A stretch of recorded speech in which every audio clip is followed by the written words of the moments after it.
Hello दोस्तों, तो ये हमारी कहानी का भाग 5 है। अगर आप लोगों ने इस कहानी के पिछले भागों को नहीं देखा है तो जाकर देख लीजिएगा।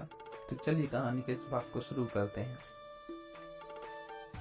घर के बाहर किसी को भी भनक ना लगे कि अवनी हमारी पोती है। हमें यकीन है उसने रानी का पता लगा लिया होगा और वो इंतजार में बैठा होगा, क्योंकि सत्यम की शादी की खबर लग चुकी होगी उसे, और भाई की शादी में बहन तो शामिल होगी। वैसे अवनी कब तक आ रही है रामवीर जी? बात हुई सत्यम से कुछ देर में पहुंचने वाली होगी। राज ने मुस्कुराकर, जाइए अपनी बेटी के स्वागत की तैयारियां कीजिए। अपनी कार की विंडो से बाहर झांक कर कुछ भी कहो दीप्ति, अपने शहर की बात ही कुछ और है। कदम रखते ही एक अलग सा अपनापन महसूस होता है। दीप्ति सही कह रही हो आयुषी, वहाँ सब होकर भी लगता है जैसे कुछ नहीं है। सत्यम, तो हमेशा के लिए यहाँ आ गए हो तुम दोनों, तो जमकर एंजॉय करना। अवनी, क्या एंजॉय भाई, घर पहुंचकर तो हम घर में ही होकर रह जाएंगे। एक तो दादू हमें कहीं जाने नहीं देंगे और गलती से इजाजत मिली तो अपने पहरेदार हाथ लगा देंगे। अभी भी देखो शहर में पहुंचे नहीं के पीछे लगा दिया, जैसे मैं कोई चोर हूँ या एक पुलिस। सत्यम हंसकर, पहरेदार नहीं बॉडीगार्ड। अवनी, एक ही बात है। तभी एकदम से गाड़ी रुकती है, सब चौंक जाते हैं। सत्यम गुस्से में, दिमाग खराब है, ऐसे गाड़ी क्यों रोकी? ड्राइवर घबराकर, साहब जाम लगा है, इस रूट पर जाम। सत्यम हैरानी से बाहर की तरफ देखते, सच में बहुत लंबा जाम था। सत्यम गाड़ी से बाहर आता है और ड्राइवर से माजरा पता करने को कहता है। अवनी और दीप्ति भी बाहर आ गए। ड्राइवर वापस आकर बताता है कि कोई बददिमाग लड़की है जिसने अपनी गाड़ी से एक अधेड़ उम्र के स्कूटर सवार को टक्कर मारी है और ऊपर से तमाशा कर रही है। सत्यम को फोन आता है तो वो एक तरफ होकर बात करने लगता है। दीप्ति और अवनी भीड़ की तरफ बढ़ते हैं। सब लोग खड़े उन्हें देख रहे थे और वो लड़की उस आदमी को सुनाए जा रही थी। कुछ लोग बीच बचाव कर रहे थे, मगर वो लड़की किसी को सुनने की तैयार नहीं थी। एक और लड़की थी और वहाँ जो बार बार उस लड़की से चलने को कह रही थी। देखो बेटा, थोड़ी तमीज से बात करो, वैसे भी गलती तुम्हारी है, तुम रॉन्ग साइड से आई। वो आदमी शांत लहजे में बोलता है। अब तुम जैसे लोगों से सही गलत देखना पड़ेगा मुझे। तुम जानते नहीं, शिवन्या चौहान नाम है मेरा। 1 मिनट में तुम्हें गायब करवा सकती हूँ। आसमान में उड़ने वाले तुम जैसे कीड़े मकोड़ों की कभी परवाह नहीं करते, शिवन्या चल जाते हुए कहती हूँ। अवनी ये सुनकर चौंक कर उसकी तरफ देखते हुए और दीप्ति से, क्या दीप्ति, ये चौहान सब एक जैसे ही होते हैं क्या? सबको आसमान में उड़ने और नाम के पर्चे बांटने का शौक लगता है। दीप्ति, क्या मतलब? अवनी, इसकी बात सुनकर मुझे ऐसे ही एक जनाब की याद आ गई जो शिमला में मिले थे। दीप्ति से छिड़ते हुए, ओहो, हम भी तो जाने की वो खुशनसीब कौन है जो हमारी आज उसी के जहन में बस गए। अवनी, ओ कम ऑन दीप्ति, और वो खुशनसीब नहीं बदनसीब है जो मुझसे टकरा गया। 10 मिनट में 50 बार उसका नाम के पर्चे बांटे थे उसने। चौहान चौहान चौहान, बस इसलिए याद आ गया। दीप्ति हंस देती है। तभी एक थप्पड़ की आवाज आती है। वो दोनों सो देखते हैं। शिवन्या ने उस आदमी को थप्पड़ जड़ दिया। अवनी, अरे यार, ये लड़की तो ज्यादा ही बदतमीज है। वो आदमी गुस्से से उसकी ओर देखता है। शिवन्या चिल्लाकर, मुझे घूरोगे? जानती नहीं कौन हूँ मैं? इतना बोलकर फिर वो अपना हाथ उठाती है, मगर इस बार उसका हाथ हवा में ही रह जाता है। किसी ने उसका हाथ पकड़ लिया था। वो उसकी तरफ देखती है। अवनी उसका हाथ पीछे करके, इन हाथों का गलत इस्तेमाल नहीं करना चाहिए। शिवन्या, कौन हो तुम, और तुम्हारी हिम्मत कैसे हुई मेरा हाथ पकड़ने की? तुम जानती नहीं कौन हूँ मैं। अवनी, क्या क्या क्या क्या खाती हूँ? जब क्या कौआ हो, जब से काव काव किए जा रही हो। और मुझे क्या, अब तक पूरे इंडिया को मालूम पड़ गया होगा तुम्हारा नाम क्या है। इतनी देर से अपना नाम का प्रचार कर रही हो शिवन्या। हाउ डेयर यू, तुम्हारी हिम्मत कैसी मुझसे इस तरह बात करने की? अगर मेरे भाई को पता चला तो तुम जानते नहीं कि वो तुम्हारे साथ क्या करेंगे। आपने उसकी ओर देखकर, नहीं जानती हो, जानने का शौक भी नहीं है, क्योंकि तुम्हें देखकर ही समझ आता है कि वो कैसा हो। खैर ये छोड़ो, इनसे माफी मांगो और इनका नुकसान भरकर चलती बनो। शिवन्या से पूछना, मैं माफी मांगू? इसकी औकात मेरे नौकर के होने के लायक भी नहीं है, और मैं इससे माफी मांगू? ये 2 कौड़ी के लोग, इनकी हैसियत नहीं है हमारे सामने खड़े हो सकें। वो आदमी अवनी से, जाने दो बेटा, बड़े घर की बिगड़ी औलाद है ये। एक तो खुद गलती करती हैं, इसकी वजह से मुझे चोट भी आई है और मेरा स्कूटर भी डैमेज हुआ, मगर फिर भी ये मेरे साथ ही बदतमीजी कर रही हैं। बड़े छोटों से कैसे बात किया जाता है, शायद इनने सीखा ही नहीं। शिवन्या गुस्से से उसकी ओर बढ़कर पर हाथ उठा देती है। अवनी उसे पीछे खींचकर उसके गाल पर एक जोरदार तमाचा जड़ती है। शिवन्या अपने गाल पर हाथ रखकर उसे घूरते हुए अवनी उसे उंगली दिखाकर अपने शब्द वहीं रोक लो, वरना तमीज आज ही सिखा दूंगी। साधना देखिए, इसकी तरफ से मैं सॉरी बोलती हूँ और नुकसान भी भर दूंगी। वो अपने पर्स से कुछ पैसे निकालकर साधनी की ओर बढ़ा देती है और शिवन्या की बाह पकड़कर चलो यहाँ से। अपनी आप समझदार लगते हैं, थोड़ी सी इन्हें भी और इन्हें भी उधार दे देती। फिर शिवन्या से, और हाँ सॉरी कि मैंने आप पर हाथ उठाया, मुझे ऐसा नहीं करना चाहिए था, मगर आपने कोई रास्ता भी नहीं छोड़ा था। शिवन्या से पूछकर, अपना सॉरी अपने पास रखो और याद रखना अपनी इस हरकत का बहुत बुरा अंजाम भुगतना पड़ेगा तुम्हें। अपनी मुस्कुरा देती है।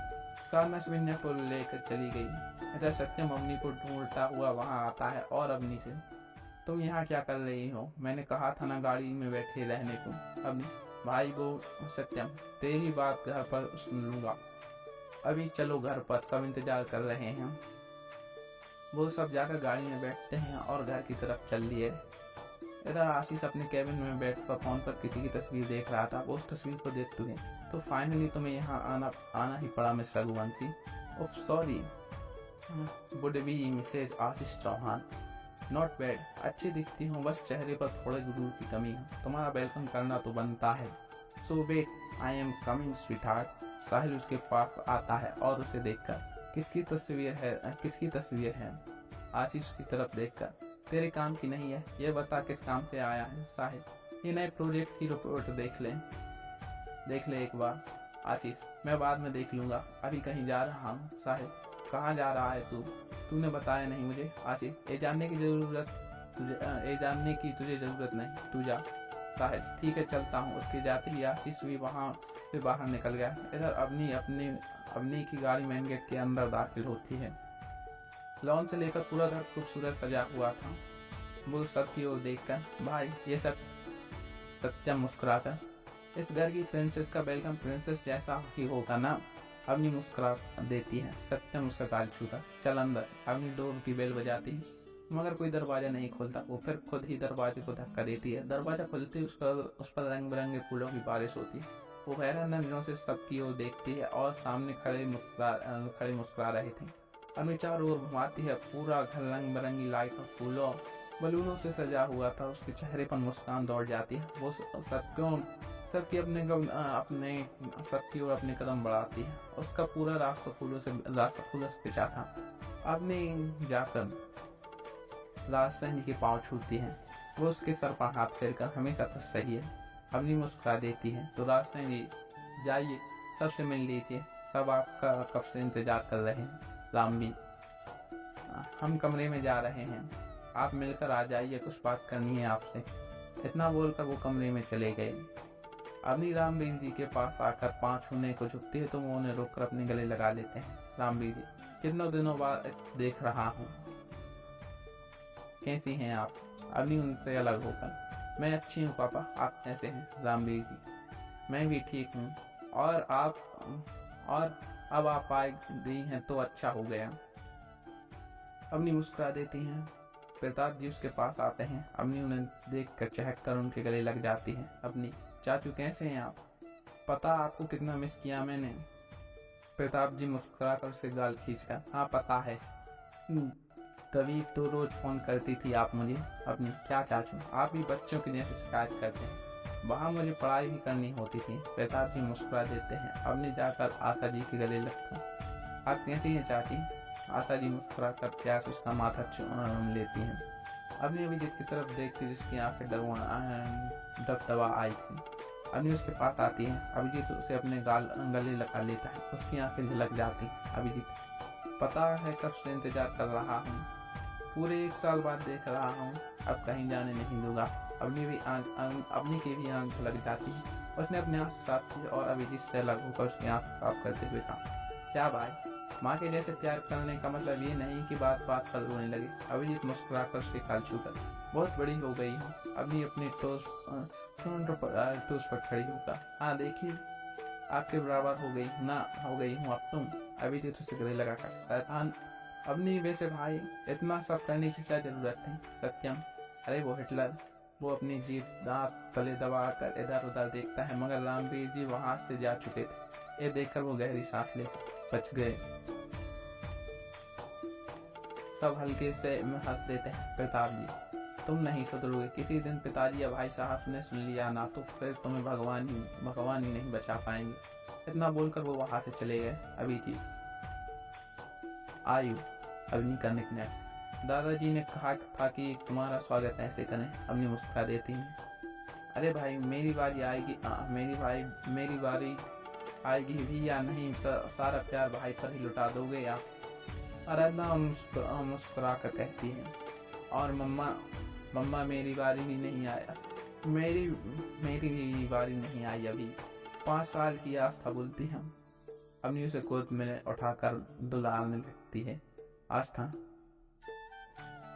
अफेरी आप कहाँ रहती हैं? इस बार मुझे भी आपके साथ जाना है। अवनी, अच्छा, लेकिन अभी तो मैं आपके पास रहने आई हूँ। आस्था को सुगन, मतलब अभी से आप मेरे पास, अभी से फेरी मेरे साथ रहेंगी? अवनी, बिल्कुल आपके साथ रहूंगी। फिर हम दोनों खूब सारी मस्ती करेंगे, बहुत सारी गेम खेलेंगे। आस्था, ये सही तो बहुत मजा आएगा। सत्यम उसे अपनी गोद में लेकर, हाँ बहुत मजा आएगा। अवनी जाकर आराधना के गले लगती है। अवनी, कैसी हैं भाभी माँ? आराधना थोड़ी मोटी हो गई है, बाकी सब ठीक है। अवनी, कुछ भी भाभी माँ, वैसे आप मोटी भी हो जाएंगी तब भी बहुत प्यारी लगेंगी, बिल्कुल हमारी टेडी की तरह। क्यों भाई? अभिजीत मुस्कुरा कर। आराधना, मेरी छोड़िए नंदन रानी, अपनी बात कीजिए। वैसे आप और भी खूबसूरत हो गई हैं। लगता है जल्दी ही आपको राजकुमारी के लिए कोई राजकुमार ढूंढना होगा। अवनी, वाह भाभी माँ, कर दिया ना साबित की भाभी ने की दुश्मनी होती है। अभी मैंने ठीक से आई नहीं कि आपके दिमाग में मुझे बताने की प्लानिंग होने लगी। मगर एक बात याद रहे, इतनी जल्दी आपका पीछा नहीं छूटेगा मुझसे। अभी तो आपकी अच्छे से क्लास लगानी है, मुझे खूब सारी सेवा करनी है। आराधना मुंह बनाकर दुष्ट नंदन। सब हंस देते हैं। आराधना, अच्छा अब चलकर फ्रेश हो जाइए आप लोग। और दीप्ति, आप भी फ्रेश होकर कुछ खा लीजिए, फिर आपको घर भिजवा देंगे। दीप्ति भी आकर सबसे मिलती है। सत्यम, घर भिजवाने से याद आया, दादाजी ने रानी को लेकर आने को भी कहा था। उसकी फ्लाइट का टाइम हो गया है, मुझे निकलना होगा। अवनी चहककर, रानी भी आ रही है? ओह माय गॉड, मतलब पूरे 10 साल बाद मिलूंगी उससे। वो तो टच में भी नहीं थी, पता नहीं कैसी दिखती होगी। भाई मैं भी चलूं आपके साथ? सत्यम, पागल है क्या? हिटलर मेरी जान ले लेगा अगर तुझे बिना पूछे लेकर गया। अभिजीत, कोई कहीं जा रहा है? थक कर आए हो तुम सब, तो आराम करो, रानी को लेने में चला जाऊंगा। और आयु, वो थोड़ी देर में आ जाएगी, तब मिल लेना। जाओ जाकर फ्रेश हो जाओ सब, मैं निकलता हूँ। अब हाँ में गर्दन हिला देती है और दीप्ति के साथ अपने कमरे में चली गई। एक लड़की हाफ शोल्डर डिजाइन टॉप और ब्लू जीन्स पहने हुए एयरपोर्ट के बाहर सब और देख रही थी। गोरा रंग, गोल चेहरा, कंधे तक खुले लहराते बाल, आंखों पर काले रंग का चश्मा। वो चहल कदम करते हुए सब की ओर देख रही थी कि सामने से आ रहे एक शख्स से उसकी नजर टकरा जाती है, मगर इससे पहले वो कहती वो शख्स से संभाल लेता है। यहीं पर हमारी इस कहानी के स्वभाव का अंत होता है। अगर आप लोग को हमारी कहानी अच्छी लग रही हो तो वीडियो को लाइक करके चैनल को सब्सक्राइब कर लीजिएगा। मिलते हैं नेक्स्ट वीडियो में।